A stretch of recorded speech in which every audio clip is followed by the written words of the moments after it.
There's a kind of leader the world rarely talks about, the quiet visionary who inspires without demanding attention, who guides without needing power, and who transforms others without ever standing in the spotlight. These are the INFJs. They have the wisdom, empathy, and depth that make them natural-born leaders, yet most of them refuse to step into leadership roles. In today's video, we'll look into why INFJs, despite possessing every quality that defines great leadership, often shy away from it. You'll discover what truly drives them and what holds them back. INFJs are visionary idealists. They don't just see things as they are. They see what they could become. Their intuition paints pictures of possibilities that others often overlook, and their judging function helps them turn those visions into actionable strategies. They are deeply future-oriented, always thinking in terms of long-term growth, impact, and moral purpose. When an INFJ leads, they are not just managing people or projects. They are nurturing a vision that seeks to improve lives, systems, or communities. Their leadership is rarely about personal gain. It's about contribution. They seek transformation, not control. Yet this very sense of purpose is what makes leadership emotionally heavy for them.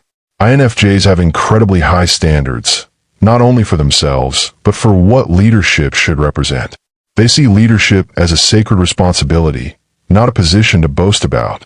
When they look around and see people chasing power for ego, status, or personal advantage, they recoil. They don't want to be associated with that kind of leadership.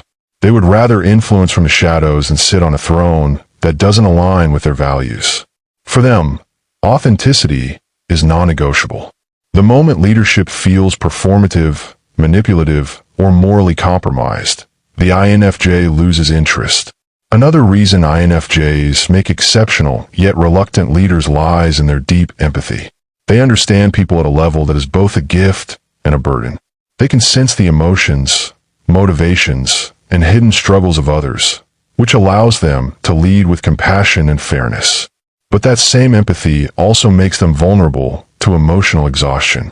Leading people means dealing with constant pressure, conflict, and criticism, things INFJs feel deeply and personally. While most leaders can compartmentalize and detach, INFJs absorb the energy of their teams. They carry other people's worries like their own.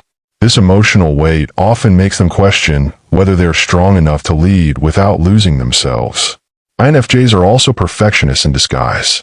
To the outside world, they may seem calm and composed, but internally, they're wrestling with self-doubt and a relentless drive to do things the right way. When offered leadership roles, they hesitate, not because they don't believe in their abilities, but because they fear falling short of their own impossibly high expectations. They don't want to lead unless they're certain they can do it flawlessly, ethically, and meaningfully. This self-imposed standard becomes a form of paralysis. They would rather remain in the background, guiding quietly, than risk leading imperfectly. INFJs despise politics and superficial power games. Leadership, especially in modern institutions, often requires navigating politics, managing egos, and making compromises that can conflict with personal integrity. For the INFJ, whose moral compass is sharply defined, these situations are emotionally draining. They don't thrive in environments where deceit, competition, and manipulation are necessary for survival. Instead, they prefer roles where authenticity and purpose drive decisions. When faced with a leadership system that rewards charisma over character or ambition over empathy, they instinctively withdraw. They know they could lead better, but they also know they might get crushed by a system that doesn't value their kind of leadership. Their introverted nature further complicates the equation. INFJs need solitude to recharge and process their thoughts. Leadership, on the other hand, demands constant visibility, communication, and social engagement. The endless meetings, public appearances, and interactions can feel overwhelming to someone who draws energy from reflection and quiet analysis. They would rather lead a small, close-knit team where authenticity thrives than a large organization where they must constantly wear a mask. To an INFJ, quality of connection always outweighs quantity of followers. They lead best in environments where emotional honesty and mutual respect define relationships, not where authority must be constantly asserted. INFJs also struggle with the concept of authority itself. They do not crave power. In fact, they often find it uncomfortable. Their natural leadership style is collaborative rather than hierarchical. They want everyone to feel seen, heard, and valued. They would rather persuade through reason, empathy, and shared vision than command through titles or fear. Because of this, they often underestimate their own leadership potential. They assume that true leaders must be dominant, assertive, and bold, qualities more commonly associated with extroverted personalities. Yet in reality, their quiet conviction, emotional intelligence, and integrity often make them far more effective leaders than the loudest voices in the room. Still, because they rarely see themselves reflected in conventional definitions of leadership, they withdraw. There's also an existential layer to their refusal. INFJs are constantly searching for meaning in everything they do. They ask themselves, why am I doing this? Who will help? Does it align with my purpose? If they can't find satisfying answers to these questions, they will not commit, no matter how prestigious the position might be. They fear wasting their energy on something that doesn't feed their soul or uplift others. Leadership, in their view, must be deeply purposeful, almost sacred. Without that moral anchor, it feels hollow. Ironically, even when they avoid leadership titles, INFJs often end up leading anyway. People are naturally drawn to their calm confidence, insight, and sincerity. Their words resonate, their actions inspire, and their quiet strength compels others to follow. They lead not because they seek followers, but because their authenticity and wisdom create trust. In every community, workplace, or group, there's often that one INFJ who becomes the unofficial mentor, mediator, or visionary, the person everyone turns to for clarity and direction, even when they hold no formal authority. When INFJs do accept leadership roles, they transform the environment around them. They create spaces of psychological safety where people feel understood and motivated. They focus on the growth of individuals, not just the success of the organization. Their intuitive foresight allows them to anticipate problems before they occur, and their empathy ensures that decisions benefit the collective rather than a select few. They build teams grounded in trust and purpose, not fear and competition. But because they pour so much of themselves into leading, they often burn out if they don't maintain emotional boundaries. Another reason INFJs often turn down leadership roles, despite being naturally suited for them, is their sensitivity to harmony and conflict. Leading people often means making tough calls, decisions that will inevitably displease or disappoint someone. To the INFJ, this is deeply distressing. They are peacekeepers by nature, wired to maintain balance and understanding within any group. When conflict arises, it doesn't just appear as a professional issue to them. It feels personal, like a tear in the emotional fabric of the space they're responsible for. The thought of having to discipline someone, fire an employee, or stand firm against public criticism can feel almost unbearable. It's not because they lack courage, but because they feel the emotional consequences so profoundly that the role itself becomes psychologically draining. They also have an almost prophetic sense of foresight that makes them cautious about stepping into leadership too quickly. Their intuition allows them to see the chain reactions of their actions, how one decision could ripple into 1,000 unseen outcomes. While this foresight helps them avoid mistakes, it also breeds hesitation. They overanalyze the potential consequences of leadership, weighing every scenario, every moral angle, and every emotional ripple effect. This internal forecasting can paralyze them. Rather than taking on leadership with uncertainty, they prefer to wait until they're absolutely sure the timing, environment, and purpose are right. Unfortunately, that moment of perfect readiness rarely arrives. INFJs also battle with imposter syndrome more than most people realize. Despite being deeply capable, they often question their own adequacy and worthiness to lead.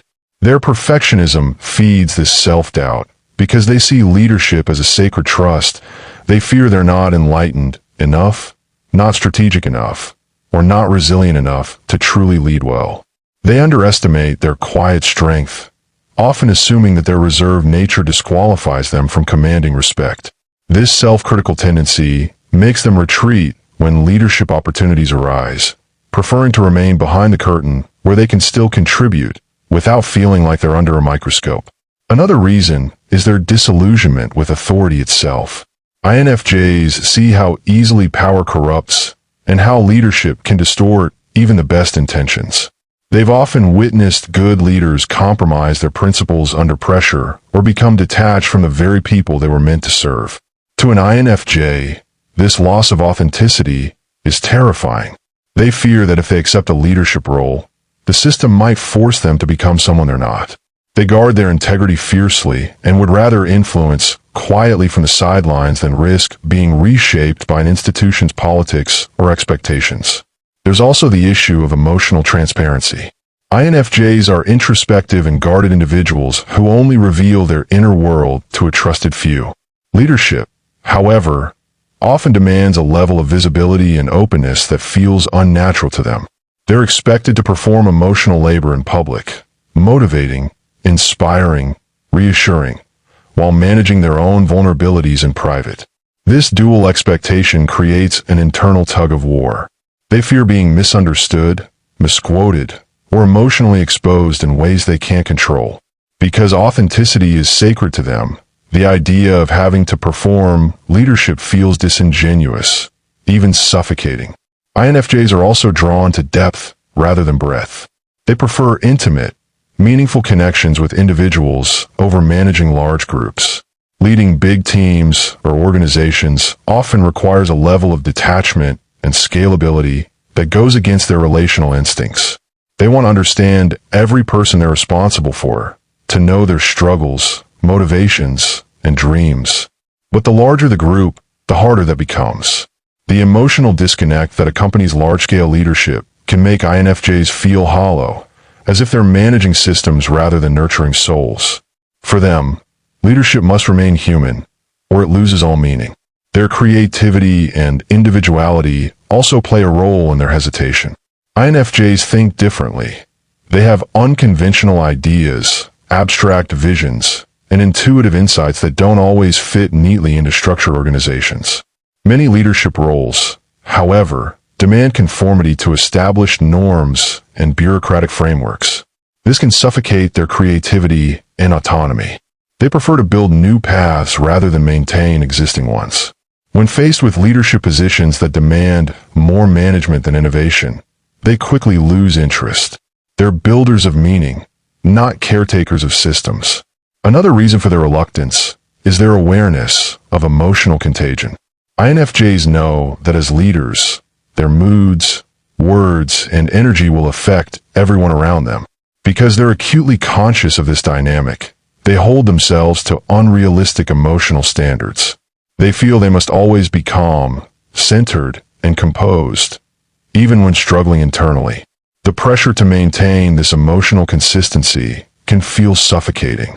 They know that one moment of visible frustration could ripple through their team, so they avoid positions that would require constant emotional regulation in public view. Their tendency towards self-sacrifice can also make leadership feel unsustainable. INFJs give so much of themselves, time, energy, empathy, that they easily burn out. In leadership, where demands never end and gratitude is often scarce, they would push themselves to exhaustion before admitting they need rest. This self-neglect stems from their deep desire to serve and uplift others. But over time, it turns leadership into a burden rather than a calling. They know themselves well enough to recognize this danger, and many refuse leadership roles simply to protect their mental and emotional health. INFJs also have a paradoxical relationship with recognition. They crave meaningful acknowledgement, but dislike attention.